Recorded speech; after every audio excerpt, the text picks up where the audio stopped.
Selamünaleyküm sevgili dostlar. Şu anda Dara Antik Kenti'ne geldik. Dara Antik Kenti nerede? Mardin'e 30 kilometre kadar mesafede, Oğuz Köyü'nün orada. Dara 505 yılında Doğu Roma İmparatoru tarafından Sasanilere karşı korunmak için yapılmış olan askeri bir alan aslında. Askeri bir şehir. İçerisinde birçok kalıntı var, zindan var, çarşılar var, kilise kalıntıları var, mezarlıklar var. Bu güzel şehri gelin hep beraber gezelim.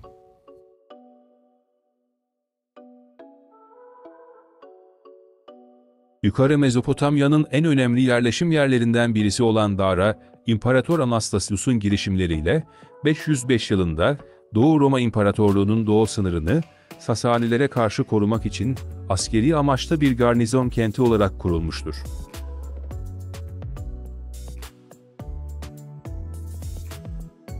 Kaya içine oyulan yapılardan oluşan ve geniş bir yerleşimi olan Dara Antik Kenti'nin çevresi 4 kilometrelik bir surda korunmuştur.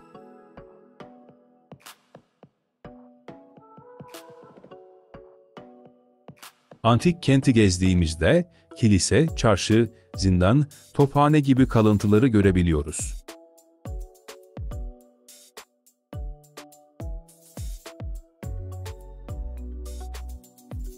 Köyün etrafında geç Roma döneminden kalan mağara evler bulunuyor. Mağara oyuklarında kemiklerin görüldüğü mezarlar da dikkatimizi çekiyor. Kanalımızın uçan gözü Hezarfen'in görüntülerinden sonra antik kentte yürüyüşümüze devam ediyoruz.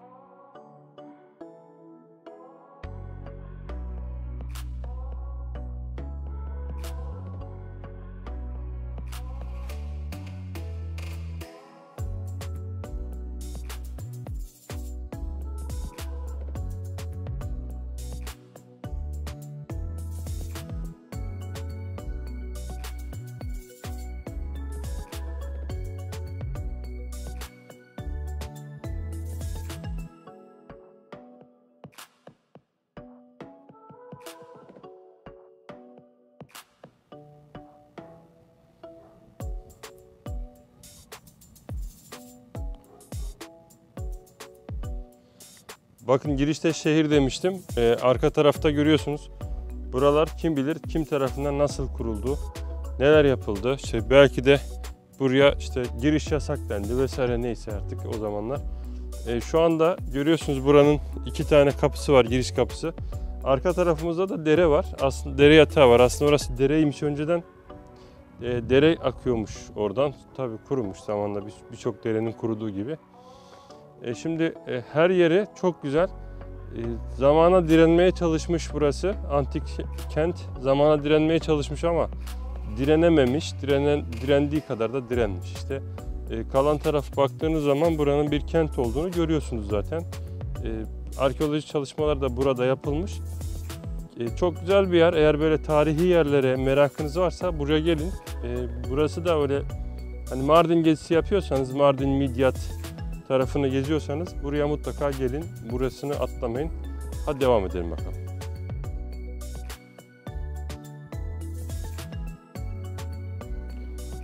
Bakın burası değirmenmiş.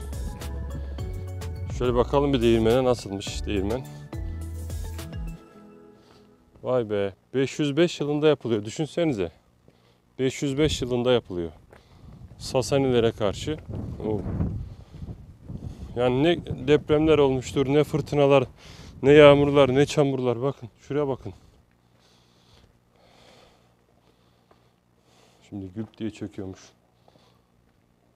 Vay. Vay vay vay vay vay. Allah Allah. Evet.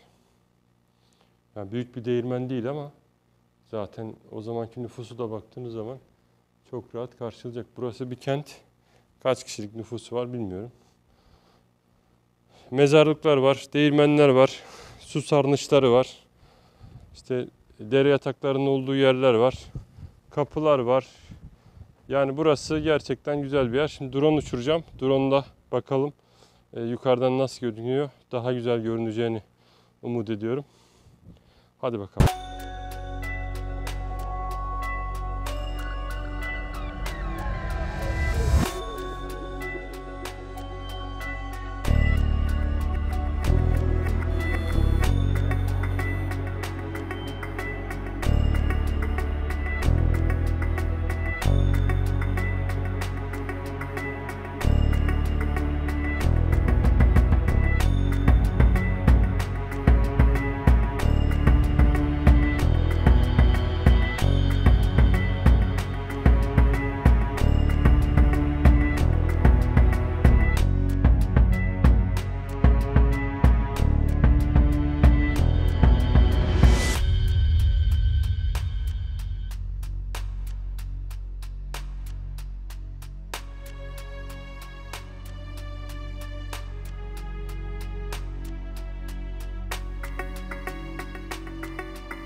arka tarafı görüyor musunuz?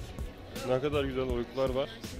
Ya burası 2 tane yer var burada. Bir tanesi böyle. Sağ tarafa döndüğünüz zaman böyle yerlere denk geliyorsunuz.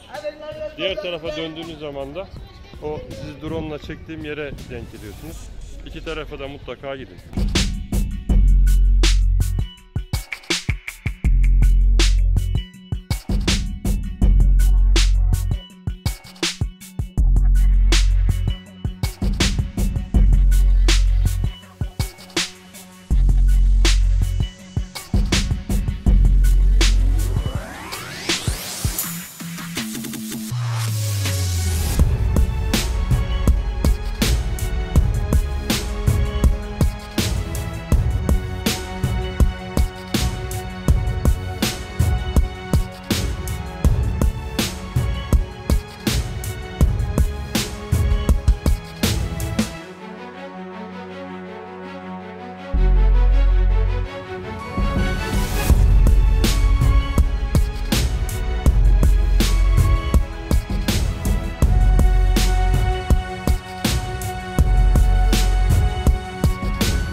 Burası mezarlık. Bakın insan kemikleri oralarda görünebiliyor.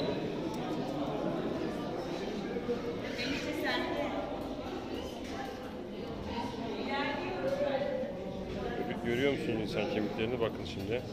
Biraz yaklaştırayım. Bakın. İnsan kemiklerini görüyorsunuz. Kim bilir kaç yıl önce ölmüş olan insanlar bunlar. Şuralarda da var. Yani mağaranın içerisine girdiğinizde böyle şeylerle karşılaşıyorsunuz. Burası çok ilginç bir yer gerçekten de. Burayı gezmezseniz çok büyük şey kaybedebilirsiniz.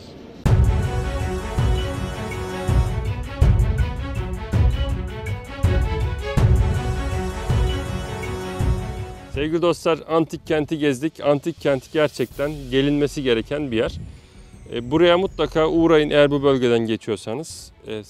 Sadece taş diye düşünmeyin. Burada tarih var, tarih kokuyor. İnsanlar buralara emek sarf etmişler. Bizler yeni rotalarımıza doğru giderken sizler de kanalımıza abone olmayı, bizlere destek vermeyi unutmayın. Sağlıkla kalın, kum saathanemde kalın. Allah'a emanet olun.